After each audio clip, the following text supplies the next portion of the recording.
오늘 영상은 저수령 그란폰도 영상입니다. 참고로 저는 그란폰도에서 처음으로 DNF를 해서 회수차를 탔습니다. 그리고 대회 운영에 대한 조금의 아쉬움에 대해서 얘기를 해보려고 합니다. 오늘 이야기도 좀 길 겁니다. 막 주최 측을 까고 싶다 이런 건 아닙니다. 알아보니 주최 측도 나름의 이유는 있긴 한데 운영상 그래도 아쉬운 점이 좀 확실히 느껴져요. 예전에 일본 공짜표를 받아서 일본 그란폰도 참가했을 때 기재고장으로 체인이 휘어서 회수차를 한번 탄 적이 있고요. 그때는 제 실력과는 조금 별개였지만 이번엔 진짜 양발에다 쥐가 나서 저수령 정상에서 도착했을 땐 시간이 남았지만 탈 자신이 없어서 회수차를 탔습니다. 왼쪽 허벅지, 왼쪽 종아리, 오른쪽 종아리 이렇게 세 군데 쥐가 났습니다. 첫 번째 문제는 저수령을 너무 얕봤습니다. 예전 130km 때도 정말 쉽게 완주했어서 103km로 코스까지 줄었으니 개껌이겠지 하고 무시했습니다. 두 번째는 제 몸입니다.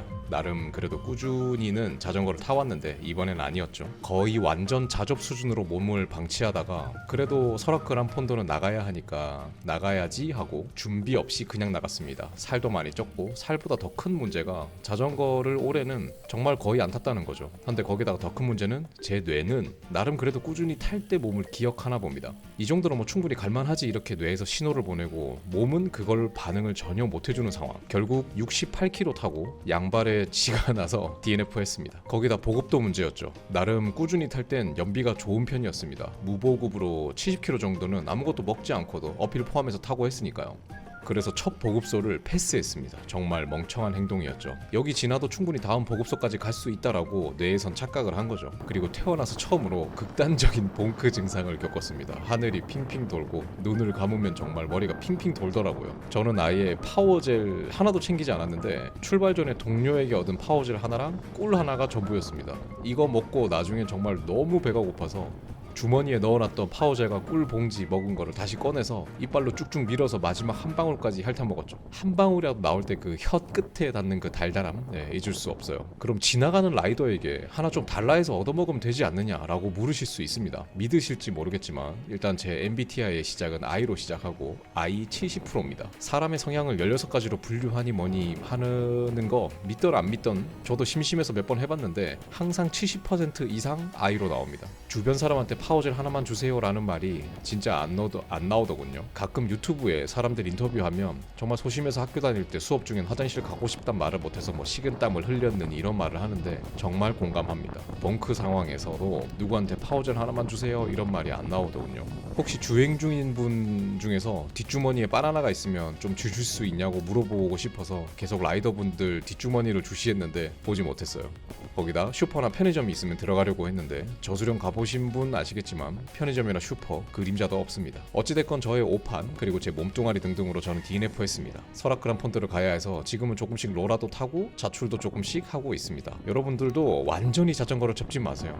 유산소 운동은 정말 모래성 같아서 만들 때는 정말 정성스럽게 힘들게 만들어도 무너지는 건 정말 한순간입니다. 제가 자전거를 잘 타는 건 아니어도 103km짜리 그란폰도를 완주 못할 수준은 아니라고 생각을 했는데 정말 안 타면 이건 노답입니다. 보통 운동에서 기술이 필요한 운동은 오랫동안 쉬어도 평타는 가능한데 유산소 운동은 기술이고 뭐고 기본 심폐와 지구력에 대한 대비가 안 되어 있으면 아예 갈 수가 없네요. 다리에 쥐가 나서 땡신도 못하고 땡신 못하니까 더 엉덩이 아프고 저수령 어필 도중에 아프고 힘들고 어지러워서 중간에 한 5번 넘게 쉰 것 같아요. 정상에 도착하니까 조금 있으면 컷오프 될 거라고 하시더군요. 전 이미 탈 마음이 없어서 꽈배기와 콜라 먹으면서 회수차에 자전거를 실었습니다. 여기서부터 운영에 대한 이슈가 나오는데요. 저는 별탈 없이 회수차를 타고 별탈 없이 시작점으로 도착했습니다. 문제는 저보다 늦게 도착하신 분들이 많은 불편함을 겪으셨더군요. 제가 탄 회수차가 4번이었는데 그럼 제 추측으론 회수차가 4대인가 생각했습니다. 문제는 이게 2대이건 4대이건 이를 소화하는 데 시간이 너무 오래 걸렸다는 것. 회수차와 자전거용 트럭은 따로 움직인다는 것. 이 차량으로 소화하기엔 회수차를 타야 하는 인원이 너무 많았다는 것. 그리고 주최 측의 계산 미스로 C조로 출발하신 분들은 계산상 시간 안에 저수령 정상에 도착하는 게 거의 불가능하다라는 것입니다. 저수령 그란폰도는 조를 나누어서 출발을 합니다.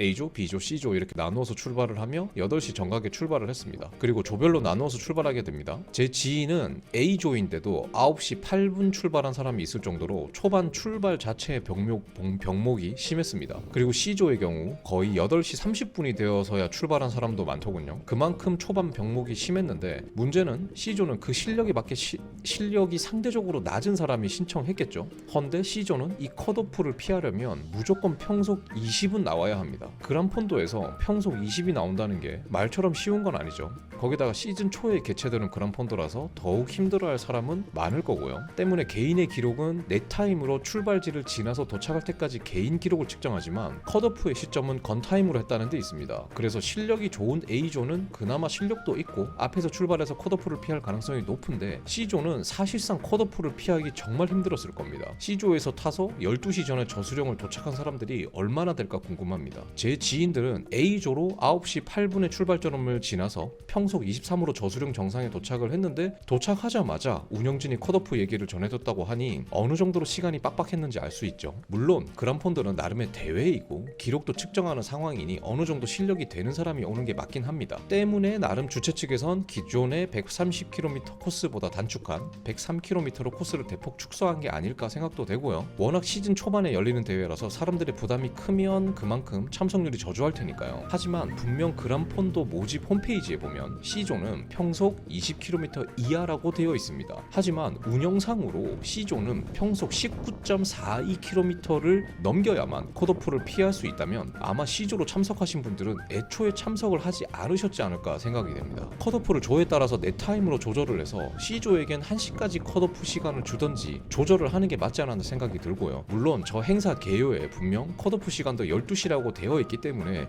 이것을 계산하지 못한 라이더가 늦게 온 거다라고 하면 사실 할 말 없기도 합니다. 하지만 제가 말하고 싶은 건 전국에서 찾아오는 라이더들이 참가비 6만 원이나 내고 참석을 했는데 조금 더 설명이나 안내에 대한 부분이 상세했다면 더 좋았겠다라는 생각이 듭니다. 이렇게 아쉽게 회수차를 타고 회수차를 기다리다가 저수령 정상에서 벌벌 떨고 심지어 회수차를 아예 안 타고 자전거를 타고 짧은 코스로 내려간 사람도 있더군요. 물론 주최 측의 사정도 있습니다. 도로 통제하는 시간에 제약이 있기 때문에 한정없이 도로를 점거할 수도 없는 노릇이고 정해진 시간 안에 대회를 끝내야 하는 상황도 분명 이해합니다. 하지만 다음부턴 대회 운영 시간을 조금 늘리더라도 이런 현상이 일어나지 않도록 되면 더 좋겠다 싶습니다. 많은 운영진 분들과 안전을 위해서 오토바이를 운영하시는 마샬 분들, 도로 통제한다고 몇 시간을 계속 서서 통제하시는 분들, 거기다 보급소에서 일하시는 분들, 저수령 정상엔 꽈배기를 정말 1초도 쉬지 않고 계속 튀겨주시는 정말 너무너무 고마운 분들이 많기에 무조건 주최 측이 다 잘못했다고 말할 수는 없습니다. 하지만 중요한 건 이번에 이런 문제가 있었으니 다음 대회부턴 잘 방지하자는 거겠죠. 저와 같이 간 동생은 회수차를 타려면 1시간 넘게 기다려야 할 것 같다고 해서 제가 차 몰고 태우러 가서 직접 태우고 돌아왔을 정도였으니까요. 다른 대회들도 회수차를 운영하지만 이번처럼 대기가 길었던 적은 거의 없었습니다. 그리고 컷오프가 되고 그냥 타면 되는 거냐, 타면 되는 거 아니냐라고 물어보실 분들이 있으셔서 말씀드리면 컷오프가 되고 라이딩을 개인으로 하게 되면 배번표를 떼고 그냥 정말 개인이 자전거를 타는 게 됩니다. 대회 운영상의 보호나 도움이나 보험 등의 테두리에서 벗어나게 되는 거죠. 물론 난 그런 거 상관없이 그냥 떼고 알아서 타겠다 한다면 타도 됩니다.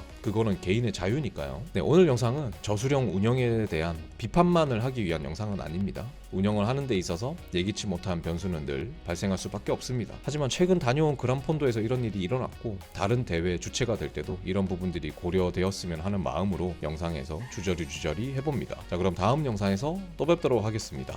감사합니다.